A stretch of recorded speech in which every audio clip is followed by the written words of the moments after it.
balik lagi di Owner Talks bareng aku Riris Amel. Kita masih membahas personal branding business owner, bagaimana bisnis bisa makin laris bukan hanya karena produknya yang bagus tapi karena ownernya berani tampil. Hari ini aku nggak sendirian, aku ditemenin sama owner dari IME Organizer. Halo Kak Ima.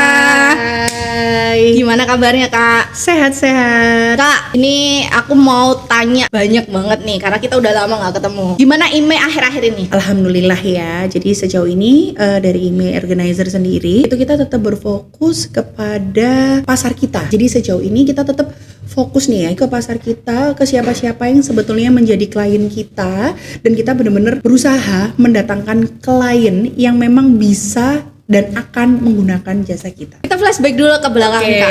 Sejarahnya adanya IME itu gimana sih dulu awalnya? Oke. Jadi sejarah awalnya kalau mau ditanya apa sih sebetulnya filosofi dari brand IME itu sendiri gitu kan ya. Kalau boleh jawab nggak ada gitu ya. Kalau ada filosofi khusus kita tetap bilangnya itu nggak ada. Karena kita berawal dari trust atau kepercayaan ya.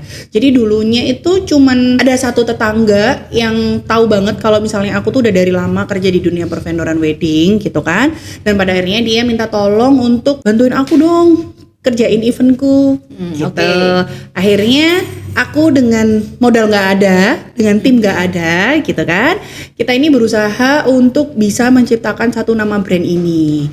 Dimana dulu di waktu itu di 2016 ya, event pertama IME Organizer itu di 2016 itu sama sekali bisa dibilang WO di Gresik itu adalah suatu hal yang awam atau bahkan belum dikenal. Mungkin berbeda dari kota-kota lain ya. Jadi di sini tuh lebih tugasnya ngapain? Itu apa sih? Gitu. Bahkan sempet hal yang perlu dikenang ya gitu kan. Jadi sempat kita ini udah hampir di-link sama satu manten, dan bahkan si mantennya sendiri udah datang dan udah nge-DP. Cuman pada akhirnya itu gagal. Dan kamu tahu alasannya apa? Dua orang tuanya lebih memilih untuk beli HT dong daripada pakai jasa WO. Karena mereka berpikir adalah sebenarnya fungsinya apa sih mereka. Nah, itu itu fase-fase sulit ya menurutku. Itu adalah fase-fase sulit di mana gimana sih caranya mengedukasi, merubah mindset bahwa WO itu adalah kebutuhan primer nih. Gitu. Karena dulu banget itu di 2016 sampai 2020 tuh cuman bisa dibilang WO adalah kebutuhan tersier yang ya udah nggak ada. Ya udah gantiin aja dari keluarga pakai HT.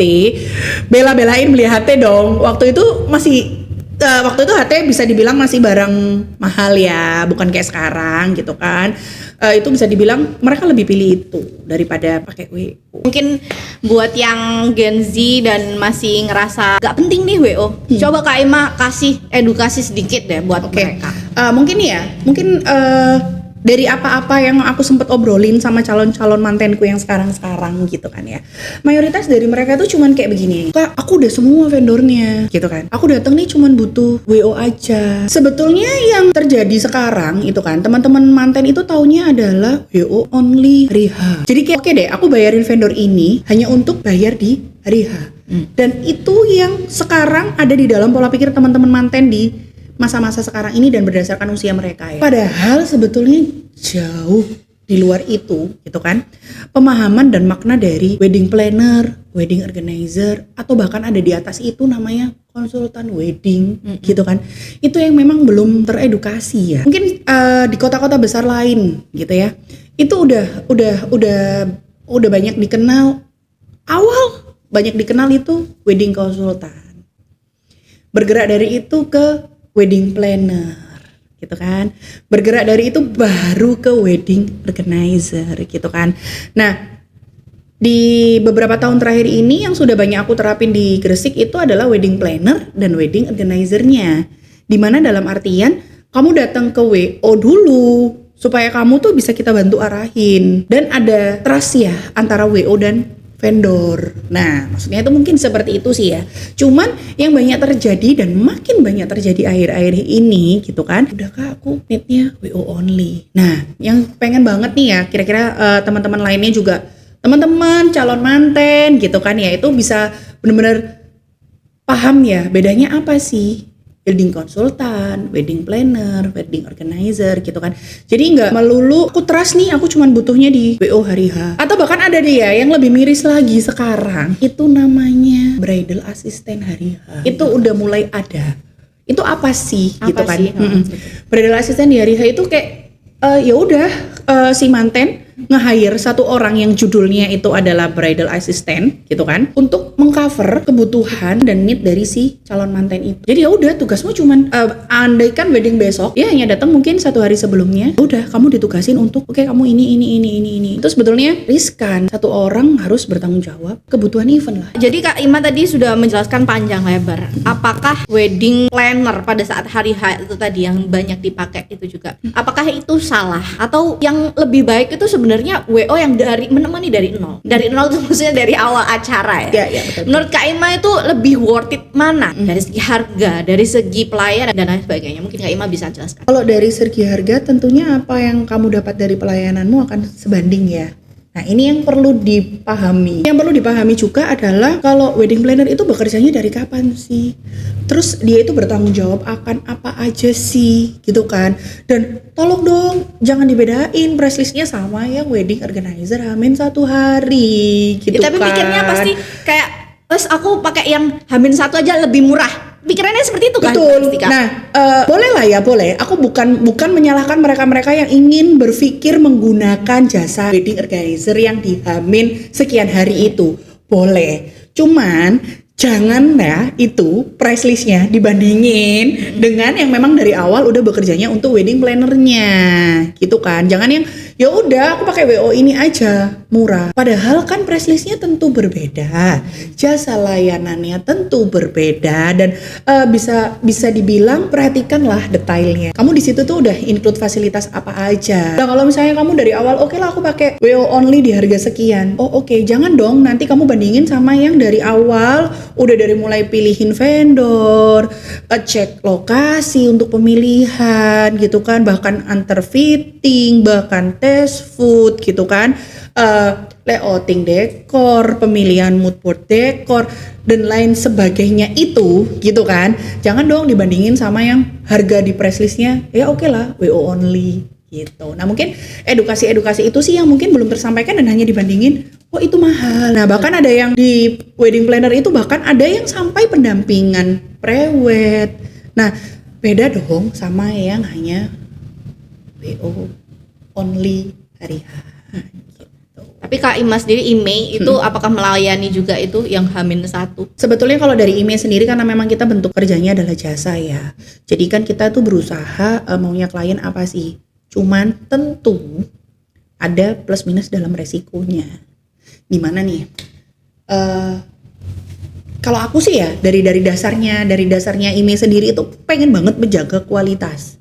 Pengen banget gitu kan menjaga kualitas dan supaya balik lagi ya, kesuksesan acara itu bukan hanya dilihat dari kemeriahan acara gitu kan, tapi juga dari kenyamanan manten dan keluarga gitu kan, kenyamanan vendor dalam bekerja, hasilnya juga akan terpengaruh juga dari kenyamanan dia bekerja seperti itu kan.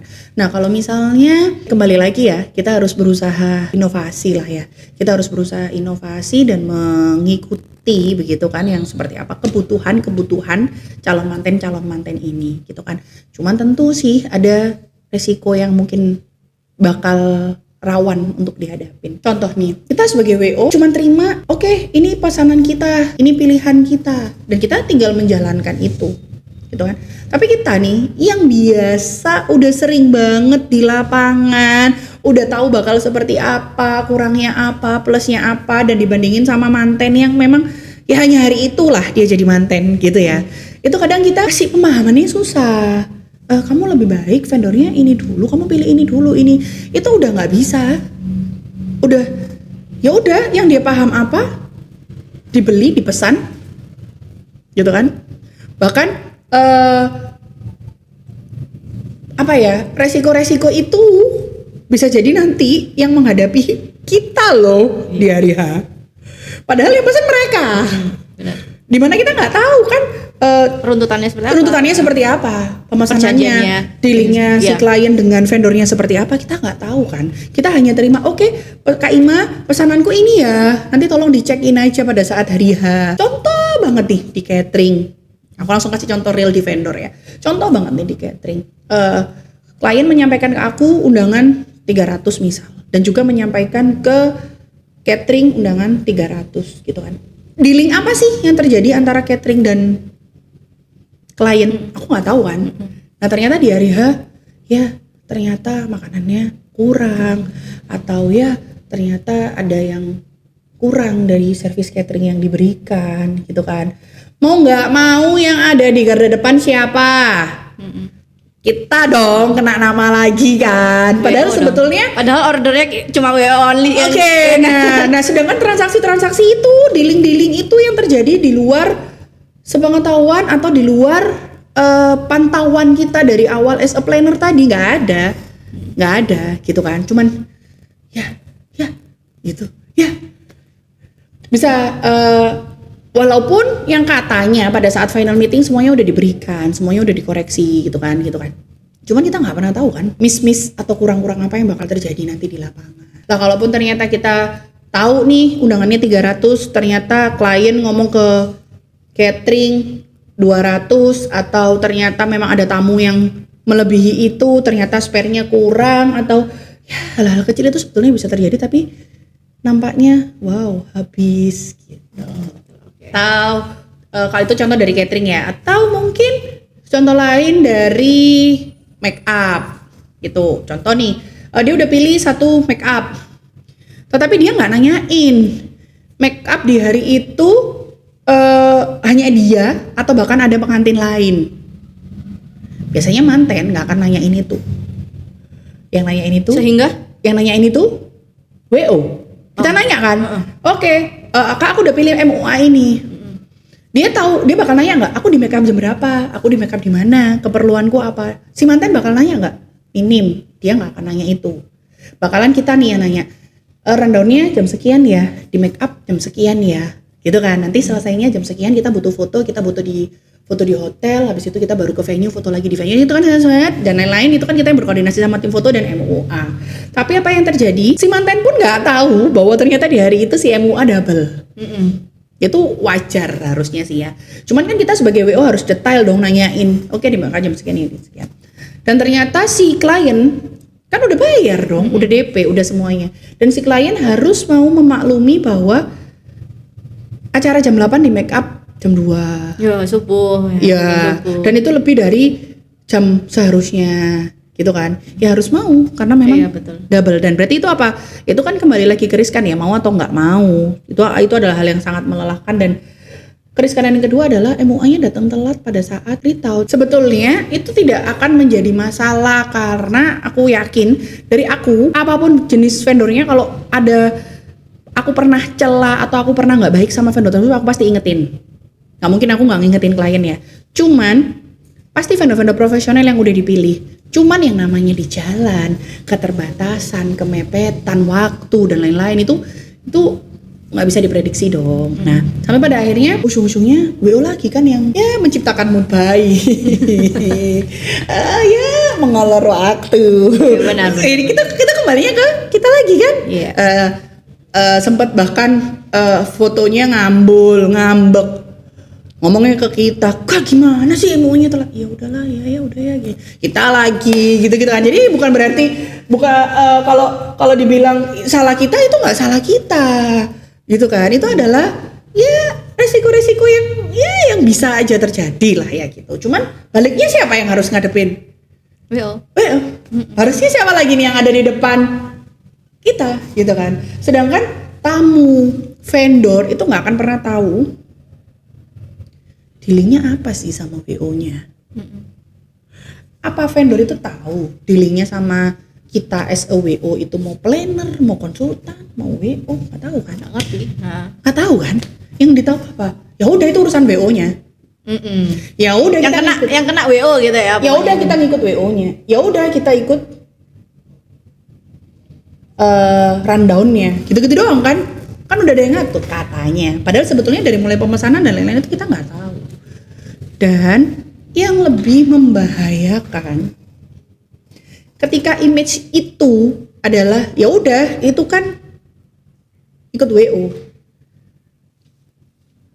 Yang apa ya bahasanya aku bilangnya tuh sangat menyeramkan. Yang ada adalah masyarakat luas itu akan mengenali bahwa oh ternyata kerjanya WO gini doang. Oh sing digarap iku mek ngene tok. Oh jadi aku iki bayar iku mek sing dikerjakno iki ta. Kita bingung dong. Di kalangan manten kita harus bagaimana? Dan kita mengedukasi di luar kita harus bagaimana? Yang ada apa? Lo ngene tok tugas wis ya wis gak usah WO. Padahal kamu tahu kan di bawah tahun sebelumnya tuh kita benar-benar berjuang supaya WO menjadi kebutuhan primer. Tapi kalau misalnya dimentahin lagi hanya karena gitu tok ta. Tugasnya ngono ta sing dikerjakno. Lah po kita nyuruh iki ae. Akhirnya begitu enggak? Karena yang dipandang hanya yang ya udah yang terlihat hari itu. Bukan prosesnya gitu. Kisah event itu, terus gimana kemeriahan ini, gimana bondingnya si WO dengan mantennya, gimana dia dipercayai, itu nggak ada. Karena ya udah pesan-pesan aja gitu. Dan sorry gitu kan, nggak menutup kemungkinan juga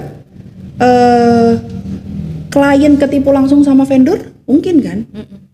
Kan yang sekarang lagi marak, wah ketipu WO-nya, wah ini gitu kan. Ya ujung-ujungnya WO-nya lagi deh yang buruk namanya. Padahal bisa jadi kliennya juga di-link sama vendornya masing-masing juga tertipu, itu hal yang mungkin kan? Itu hal yang mungkin kan? Dimana dalam artian klien datang sendiri nih ke catering, ngomongnya 200 undangan, nama cateringnya dikaliin sampai 6 kali dari penghitungan tamu undangan, dan pada akhirnya hari H nggak ada. Apakah itu menjadi salah WO-nya lagi? Wah salah WO-nya lagi, padahal kan sendiri, kok kita lagi nih yang harus ada di garda depan gitu. Nah, istilahnya ya perlu kita sampaikan juga bahwa nggak melulu WO itu dipesan atau udah di-link sama klien dari awal, atau yang kita bilang wedding planner. Itu kita bedain lagi ya. Jadi belum tentu klien itu udah di-link sama kita, jalan sama kita, discuss sama kita itu dari planner, dari wedding plannernya. Bisa jadi juga cuman ya amin 1 bulan, Kak aku udah pesan semua, Kak aku ini. Ya tentunya porsi kinerja kita beda dong. Nah, berakibat ke price list yang berbeda dong. Gitu kan. Nah, pun akan ternyata bayarannya WO mek sak ngene yo. Dan sebetulnya aku juga bukan nggak menutup mata. Ya iya, karena dari sekian harga yang diberikan dan hanya ini saja yang diberikan, itu sebetulnya ya sesuai dong apa yang kamu bayar dan apa yang akan kamu dapat. Oke Kak, jadi kita balik lagi ke tahun berdirinya email itu di tahun berapa sih? 2000 gini sih ya, kalau aku bilang lahir aku nyatakan sebagai event pertama deh ya. Itu di 2016. 2016 itu berarti 10 tahun yang lalu. Betul. 10 tahun yang lalu, dikala itu belum banyak WO yang ada di Gresik ya. Aku mungkin merasa hanya ada 1-2 nama aja. 1-2 nama besar ya. Ya. Dan menurut Kak Ima dikala itu bagaimana WO dikala itu? Apakah WO itu maksudnya Kak Ima bisa jual tinggi? Oke. Ataukah kayak sekarang nih lagi banyak banget timbul WO baru seperti itu? Perbandingannya dengan dulu itu seperti apa saat awal-awal buka? Nah ini pertanyaan bagus, dan semoga jawabanku ini juga bisa cukup mengedukasi teman-teman atau calon-calon manten yang memang biar bisa lebih spesifik ya dalam menentukan pilihan jasa wedding organizer yang akan mereka pilih. Kalau kamu nanya perbedaannya dulu gitu kan, kita itu udah mengerjakan semuanya dalam satu bundling dan dalam satu price list khusus yang kita berikan. Jadi itu udah termasuk dalam wedding consultant, wedding planner, wedding organizer, dan juga langsung eksekusi di hari H gitu kan. Dan itu sudah dalam price list yang kita bundling dalam satu harga. Cuman sekarang gitu kan, kita harus menghadapi teman-teman manten atau calon-calon klien itu yang berpikir tentang kebutuhannya hanya sebatas wedding organizer aja. Ya, tentunya harga yang kami berikan yang udah include dari awal kita konsultasi, planner, wedding sampai eksekusi, tentunya pasti akan dibandingin dengan yang WO only aja kan. Jadi terkesan mahal. Jadi tentunya pasti akan terkesan mahal, akan terkesan berbeda gitu kan. Aku mau tanya nih, ini yang menurutku agak berat ya. Gimana keadaan wedding organizer terutama IME pada saat COVID? Dimana di saat itu tidak boleh rame-rame, tidak boleh mengadakan acara besar. Seperti apa IME bertahan di zaman COVID? Kembali ke definisi pengusaha harus bisa selalu survive Beradaptasi dalam keadaan apapun dan harus cepat beradaptasi gitu ya. Kembali ke kesimpulan itu ya. Jadi kalaupun ternyata kita ini sebagai pembuat event, itu menangis-nangis darah yang harus izin Polres, harus diem bahkan supaya nggak tahu dari segi keamanan gitu-gitu kan. Nggak boleh banyak undangan nih, penting banget nggak boleh banyak undangan, nggak boleh dipublish sosmed, itu nggak ada sama sekali. Itu kita sembunyi-sembunyi semuanya, sembunyi-sembunyi. Dan kamu bisa bayangkan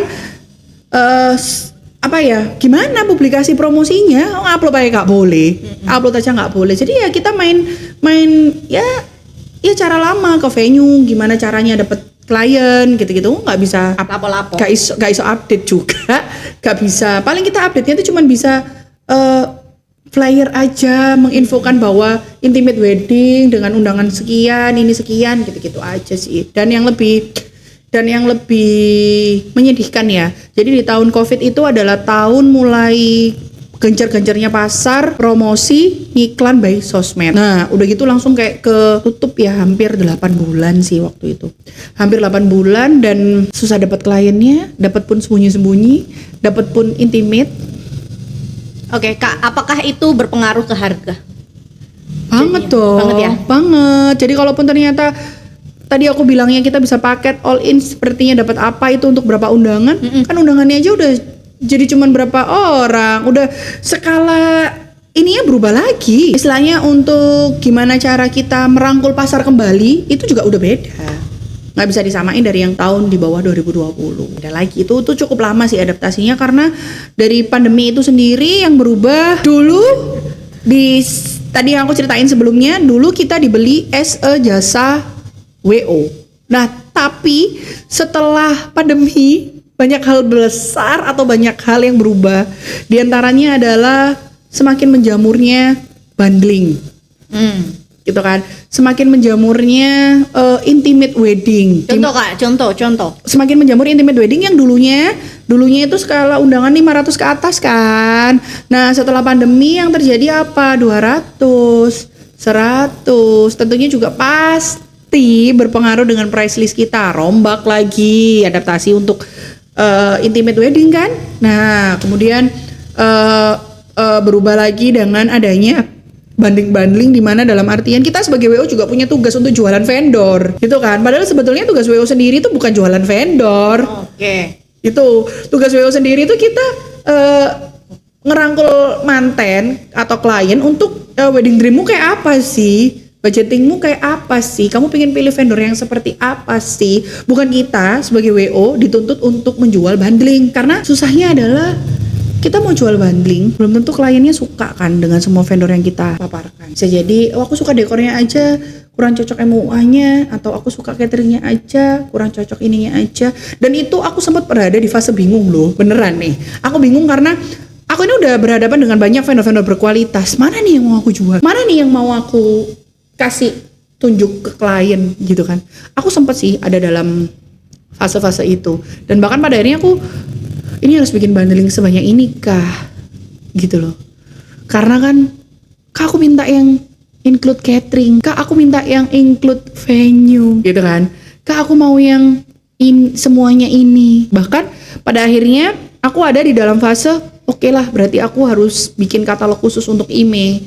Dimana, ya aku menamakan katalog khusus untuk IME karena memudahkan aku untuk menceritakan atau menjelaskan detailing itu ke calon manten gitu kan.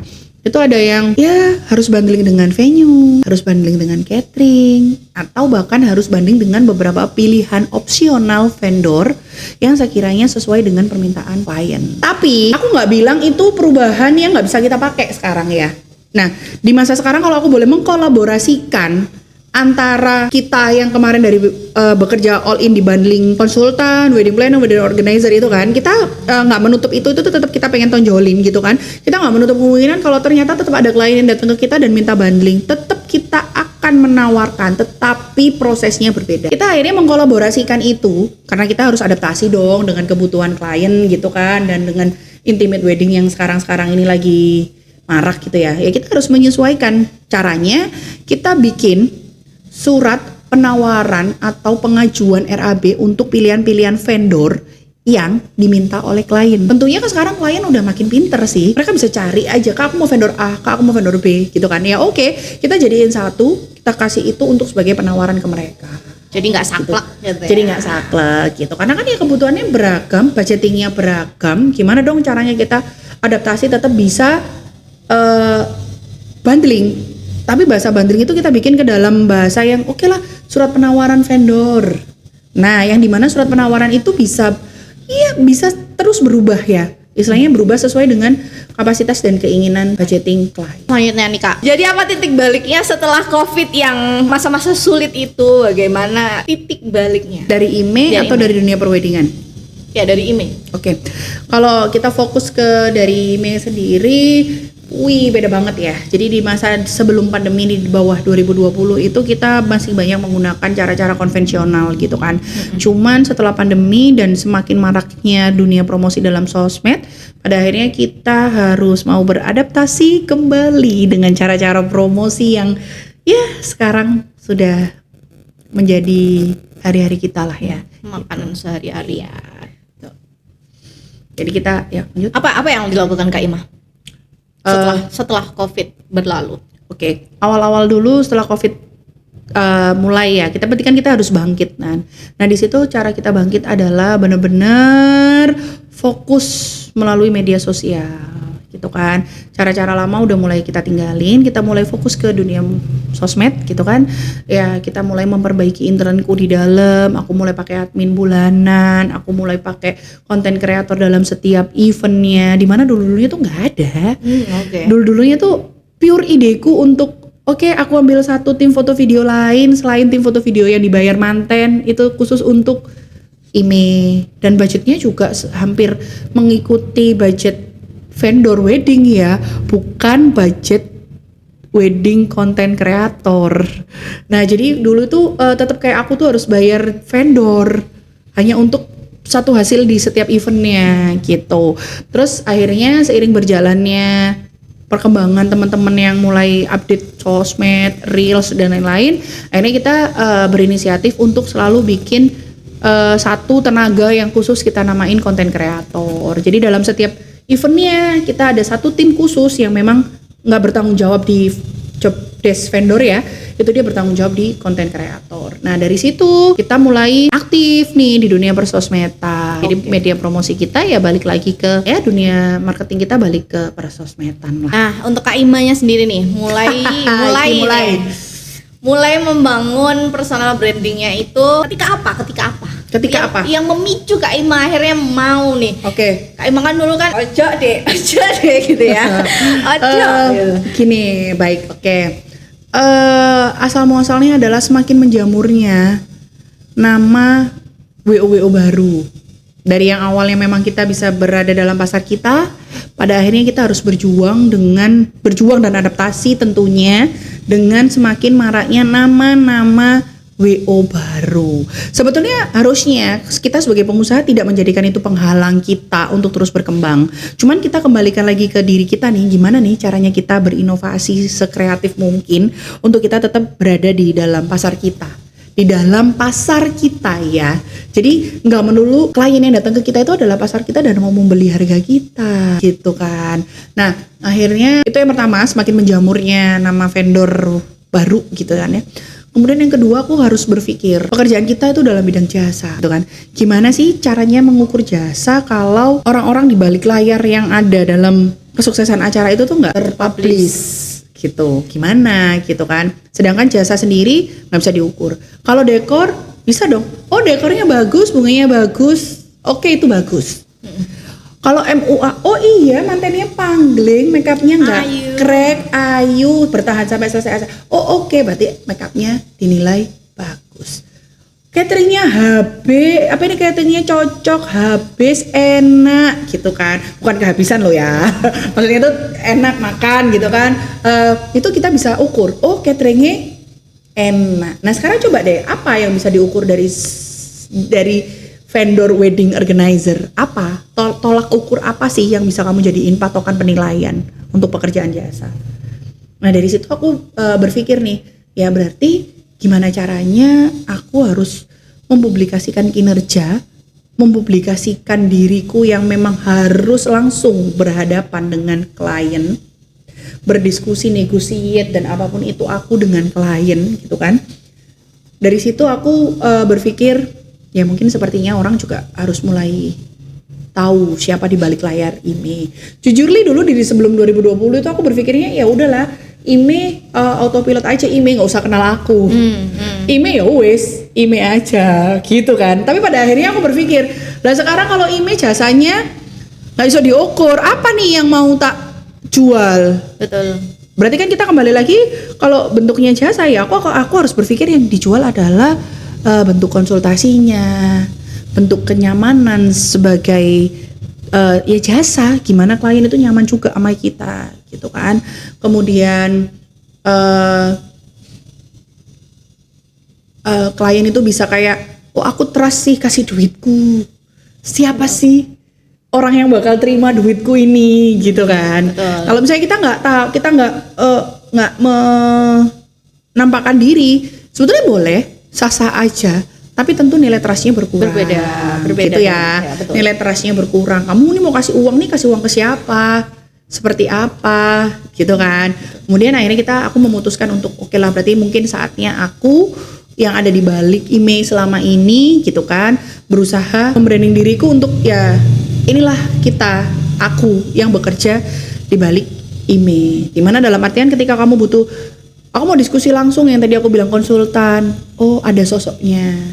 Berarti beneran kamu akan menghadapi orang-orang yang profesional yang kompetensinya memang di bidang wedding.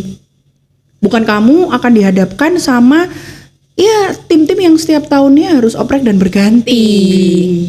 Gitu kan. Nah mungkin itu sih salah satu alasan kenapa aku pede ya, yakin.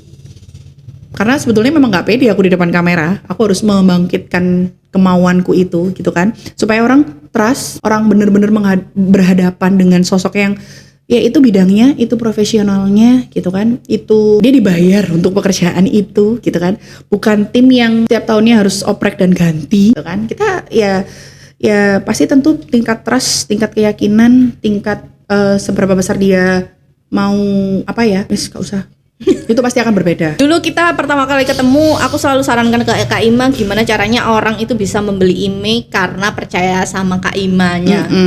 Bukan karena dan kita harus mulai membangun personal branding supaya orang tahu bahwa Kak Ima ini pengalamannya udah cukup lama. Betul. Kayak gitu. Makanya banyak sekali edukasi-edukasi di Instagramnya Kak Ima sendiri ya, yang kita bangun di awal itu kayak naiknya cepet banget ya Kak ya.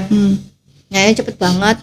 Terus kemudian baru kita mix sama cerita-cerita di lapangan, dan itu ternyata orang juga banyak yang baru tahu ya Kak ya, fungsi si WO sendiri kayak apa, riwahnya di lapangan kayak apa. Bahkan ide-idenya Kak Ima yang cuman dikit, maksudnya tuh idenya itu simple tapi banyak akhirnya dipakai dong sama yang lain-lain. Betul. Apa coba yang pernah kita bisa banyak deh kayaknya ya kan? Tarik uang ya kan. Ya. Terus abis itu apa lagi ya? Jalur VIP dua jalur foto, jalur itu kan. salaman. Nah, itu. Ya betul. Nah, terus sebetulnya Benar. kan ide-ide di lapangan yang kalau orang nggak terjun lama di lapangan atau menghadapi beragam keluhan-keluhan event, mungkin ide-ide itu nggak akan keluar gitu kan. Ide-ide itu nggak akan, sebetulnya kan kalau kita sebagai wedding organizer itu kan dituntut untuk gimana sih acara itu tetap bisa rapi gitu kan. Nah kalau jam terbangnya kurang atau ya cuma sekedar asal-asalan dari pokoknya handle gitu kan ya, jadi dia nggak bisa ngerasain oh ternyata ini kurang rapi, ternyata teknik ini kurang. Nah dari situ mungkin akhirnya aku ngerasa ya ada beberapa poin-poin yang sempat kita up ya sebelumnya. Terus juga ada ini Kak, pastinya mungkin Kak Ima nggak bacain komen ya, tapi kan aku baca beberapa komen yang mereka itu pro dan kontra. Nah dari situ akhirnya makin naik tuh kontennya, karena ada yang pro, dibilangnya nggak suka, aku nggak suka kalau misalkan dibeda-bedakan antara yang VIP dengan tamu ya, banyak ya seperti itu gitu. Jadi ya terus ini apa namanya kayak pernikahan yang hanya di KUA itu ramai juga kan kontennya kan. Banyak yang pro dan banyak yang kontra juga gitu. Dan mungkin Kak Ima sekarang mau kasih nasihat nih buat temen-temen kayak sekarang itu mereka tuh udah pemain lama sama kayak Kak Ima tapi masih nggak berani tuh tampil Kak. Apa pesan Kak Ima buat mereka gitu? Kembali lagi ya seperti yang aku sampaikan di awal, mau tidak mau sebagai pengusaha gitu kan kita harus tetap inovasi, kreatif, adaptif, dan bagaimana caranya kita terus mengikuti dunia promosi dan dunia marketing yang sekarang ini sedang berjalan. Kalau ternyata kita nggak mau mencoba nih mempublikasikan diri kita supaya kita dipercaya, kita nggak mau menguatkan produk atau brand kita dari diri kita, lantas bagaimana orang akan percaya dan mau membeli kita, membeli produk kita gitu kan, percaya ke kita gitu kan. Nah itu juga yang sekarang menjadi titik ukur juga nih buat email organizer gitu kan. Nah dulu kita benar-benar bisa nih menamakan diri kita email wedding planner dan organizer gitu kan, karena ya dari awal pekerjaan kita ngebundling semuanya, dari mulai konsultan, dari mulai planner, dari mulai eksekusi hari H, itu semua kita cover dalam satu momen. Nah tapi kalau sekarang kembali lagi nih kita harus adaptasi gitu kan, sehingga ya kita harus mau mengikuti dan menjadikan nama kita menjadi wedding organizer gitu. Dan kalau ternyata ada fasilitas layanan yang memang menginginkan wedding organizer-nya aja, ya berarti kita dari awal harus jelas ikrarnya akan seperti apa. Itu juga sih yang menjadi titik balik tolak ukur dari kita nih dalam pekerjaan jasa kita di email wedding organizer. Kalau dulu kita bisa jadi satu bundlingan, kita menamakan diri kita wedding planner dan organizer yang mengcover semuanya dari mulai konsultasi, planner, organizer sampai eksekusi di hari H. Cuman sekarang karena kita nggak bisa nih, harus adaptasi terus ya, kita nggak bisa kalau tetap dengan menggunakan cara lama kita. Jadi pada akhirnya kita mengemas semuanya dalam satu nama wedding service, dimana dalam artian gitu kita ada service-service khusus yang bakal kita kasih nih ke klien seperti apa. Dan pesannya juga buat teman-teman calon manten, harap lebih spesifik dan lebih teliti serta lebih detail dalam pemilihan detailing job desk yang dikasih sama WO-nya. Nah Kak Ima, mulai kapan sih Kak Ima itu membranding diri? Mulai aktif tahun berapa ya? Oke, jadi aku mulai aktif di sosmed pribadiku itu di 2024. Tapi bukan pertama kali punya IG ya. Jadi benar-benar aktif, benar-benar nge-branding produk, nge-branding jasa IMEI itu di 2024 dengan memberi banyak edukasi dan memberi banyak gambaran-gambaran pekerjaan kita selama di lapangan wedding. Oke, terus apakah ada kenaikan Kak setelah membranding diri? Oke, kalau masalah trust, masalah orang pada akhirnya jadi mengenal Kak Ima dan mau memberi produk Kak Ima itu iya ada. Cuman mungkin itu nggak mudah dan nggak cepet ya, karena memang pada akhirnya orang akan cepat percaya karena melihat oh ini loh sosoknya, aku akan bekerja sama orang ini seperti itu. Oke, jadi pernah nggak sih yang kayak orang nggak kenal Kak Ima awalnya, terus tiba-tiba kayak di jalan tuh tiba-tiba nyapa gitu. Oh, oke. Mungkin yang lebih gampang langsung berkaitan sama brandku ya. Jadi awalnya itu aku pameran nih, cerita langsung kali ya. Jadi awalnya aku tuh pameran dan aku tuh juga nggak sengaja, cuman timku aja yang bagiin brosur. Ini beneran nggak sengaja. Jadi tim itu di depan bagiin brosur dan aku hanya duduk aja di meja karena aku open terima tamu gitu kan. Nah ternyata ketika si klien itu dibawa ke meja gitu kan, begitu dia ngelihat aku baru bilang, oh Ime ini yang Kak Ima ini gitu kan. Akhirnya dia jadi begitu. Padahal sebetulnya dia tadi di awal digiring sama tim kru itu kan cuman dari brand doang kan. Iya. Nah begitu duduk, oh ini dari Kak Ima ini, karena dia ngelihat akunya gitu. Oke. Gimana sih caranya pede? Ini pertanyaan yang sulit dijawab ya, karena sebenarnya Kak Ima nggak pede ya. Untuk mengurek-urek Kak Ima itu dulu perlu waktu 2-3 jam untuk sekali take video. Pede, kalau kamu ngomong pede itu nggak ada ujungnya. Kita tetap harus selalu berusaha, mau, yakin, ingin. Dan ada yang ngurek-ngurek ya Kak ya? Kalau nggak ada yang Ingin. ngurek-ngurek gimana Kak? Kalau nggak ingin, kita nggak berusaha untuk adaptasi, itu susah. Ya udah, kita stagnan aja di posisi itu. Mungkin mudah-mudahan cerita Kak Ima ini bisa mengedukasi, menginspirasi teman-teman semuanya supaya Amin, juga semoga ya. lebih semangat konten, personal branding, terus kemudian beradaptasi dengan zaman gitu ya. Dan terima kasih, jangan lupa follow atau subscribe. Kita balik lagi di episode selanjutnya. Bye bye. Thank you.